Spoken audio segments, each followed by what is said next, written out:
Hi friends, welcome to my channel. August 2న Andhra Pradesh ప్రభుత్వం అన్నదాత సుఖీభవ పథకాన్ని ప్రారంభించింది. మొదటి విడతగా రైతుల ఖాతాల్లో 7,000 రూపాయలు జమ అయితే చేశారు. అయితే కొంతమంది రైతుల ఖాతాల్లో నిధులు జమ కాలేదు. అలాంటి వారి కోసం అధికారులు ఒక కీలక అలర్ట్ అయితే జారీ చేశారండి. మరి ఆ వివరాలు ఈ వీడియోలో అయితే తెలుసుకుందాం. మీరు ఇంతవరకు నా ఛానల్ సబ్స్క్రైబ్ చేసుకోకుండా ఉంటే దయచేసి సబ్స్క్రైబ్ చేసుకోండి. దీనివల్ల నేను చేసే ప్రతి వీడియో యొక్క నోటిఫికేషన్ మీకు అందుతుంది. లైక్ చేయండి, షేర్ చేయండి. మీరు ఇచ్చే ఒక లైక్, మీరు చేసే సబ్స్క్రిప్షన్ మాకు ఎంతో ఎంకరేజింగ్గా ఉంటుంది. వీడియోని ఎక్కడ స్కిప్ చేయకుండా చివరి వరకు చూడండి. ఆలస్యం చేయకుండా వీడియోలోకి అయితే వెళ్ళిపోదాం.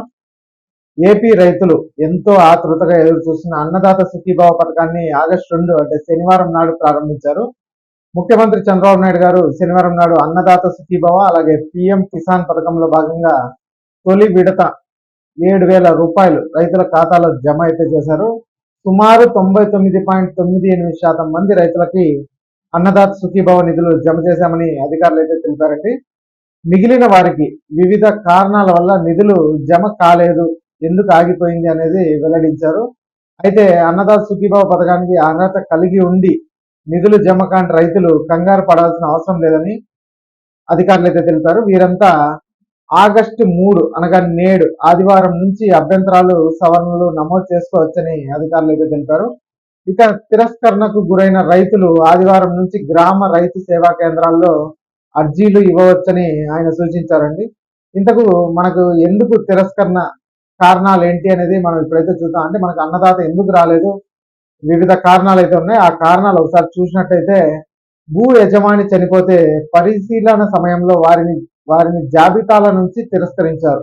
వారసులకు పాసు పుస్తకాల జారీలో జాప్యం జరుగుతోంది అనేసి ఆ కారణంతో తిరస్కరించారండి. ఇక సాగు భూమికి ఆధార్ అనుసంధానంలో తప్పులు జరిగాయనేసి చెప్తున్నారు. వీటిని తహసీల్దార్కు పంపారు.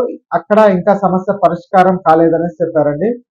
ఇంకా న్యాయపరమైన వివాదాలు అంటే వెబ్లాండ్లో నోషనల్ ఖాతాలు అంటే పట్టా నంబరు ఇవ్వనివిగా నమోదైన వాటిని తిరస్కరించారు.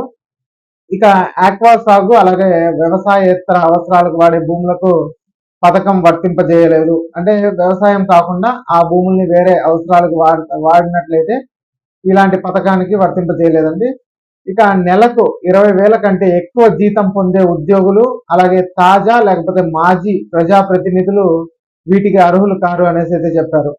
అంటే మీకు భూమి ఉంది కానీ మీరు బయట ఎక్కడైనా జాబ్ చేస్తూ ఉండి 20,000 కంటే ఎక్కువ జీతం వస్తూ ఉంటే మీ ఇంట్లో వాళ్ళకంటే ఆ ల్యాండ్ ఎవరి పేరు పైన ఉందో వాళ్ళకి 20,000 కంటే జీతం అంటే వాళ్ళకి ఈఎస్ఐ పిఎఫ్ అలాంటివి ఉంటాయి కదండి, అలాంటి వాళ్ళకి అర్హత లేదు. అలాగే ప్రజాప్రతినిధులు అంటే ఇంతకుముందు అక్కడ చైర్పర్సన్ గాను అలా ఏదో ఒక గవర్నమెంట్ దాంట్లో ప్రజాప్రతినిధులుగా ఉంటే వాళ్ళు అర్హులు కారని చెప్పారు. ఇక 10 సెంట్ల లోపు భూమి కలిగిన వారు అనర్హులే అని చెప్పారు. 10 సెంట్లలో భూమి ఉన్నా కూడా వాళ్ళు అనర్హులే అని చెప్పారు. భూమి ఉన్న మైనర్లు కూడా అర్హులు కాదు అని చెప్పారండి. అంటే మైనర్ల పేరు పైన కొంతమంది భూమి పెట్టుంటారు కదా, అలాంటి వాళ్ళు కూడా అర్హులు కాదు అనేసి చెప్పారు. ఇక ఈ కేవైసీ చేయని కేసులకు ప్రయోజనాలు అందలేదు. ఇది ఇంతకు ముందు కూడా మనం చాలా సార్లు చెప్పాం. ఈ కేవైసీ అలాగే ఎన్పిసిఐ చేయించుకోవాలి బ్యాంకుల్లో అనేసి. అలా ఈ కేవైసీ ఎన్పిసిఐ కాని వాళ్ళకి కూడా ఈ పథకానికి అర్హత లేదు అనేసి చెప్పారండి. ఒకవేళ ఇవైతే మనం పోయి బ్యాంక్ లో చేయించుకోవచ్చు, ఈ కేవైసీ అలాగే ఎన్పిసిఐ. కాబట్టి ఈ చేసుకొని మీరు మళ్ళీ అప్లై చేసినట్టయితే డెఫినెట్ గా వచ్చే అవకాశం ఉంది. ఇక సమస్య పరిష్కరించాక నగదు జమ అయితే చేస్తారనేసి చెప్తున్నారు అధికారులు అయితే. ఎన్పిసిఐలో చురుగ్గా లేని అలాగే మ్యాప్ కాని ఖాతాలను బ్యాంకుకు వెళ్ళి యాక్టివ్ అయితే చేసుకోవాలి. అప్పుడు వీరికి నగదు ఖచ్చితంగా జమ అవుతుందనేసి అధికారులు అయితే చెప్తున్నారు. ఈ కేవైసీ పెండింగ్ లో ఉన్నవారు కూడా పూర్తి చేసుకుంటే పెట్టుబడి సాయం అయితే అందుతుంది. ఇక ఎప్పటి నుంచి ఈ వినతులు తీసుకుంటారంటే ఆగస్టు 3 తేదీ నుంచి అంటే ఈ రోజు ఆదివారం నుంచి లబ్ధిదారులు అభ్యంతరాలు అలాగే సవరణలు నమోదు చేసుకోవచ్చండి. మే 2 నుంచి జూలై 15 మధ్య కొత్తగా మ్యాప్ అయిన వారి నుంచి అర్జీలు తీసుకుంటున్నారు. అంటే కొంతమంది భూమి మే ముందు కొనింటారు, మేలో వాళ్ళ పేరు పైన రిజిస్టర్ చేసుకుంటారు. అలాంటి వారు మే నుంచి జూలై 15 మధ్యలో ఎవరైనా కొత్తగా భూమి కొని మ్యాప్ చేసుకుంటే వాళ్ళ అర్జీలు కూడా తీసుకుంటారు. అంటే వాళ్ళకు కూడా వచ్చే అవకాశం అయితే ఉంది. ఇక ఈ వీడియో నచ్చినట్టయితే ఒక లైక్ చేయండి, అలాగే మా ఛానల్ సబ్స్క్రైబ్ చేసుకోండి. Thanks for watching.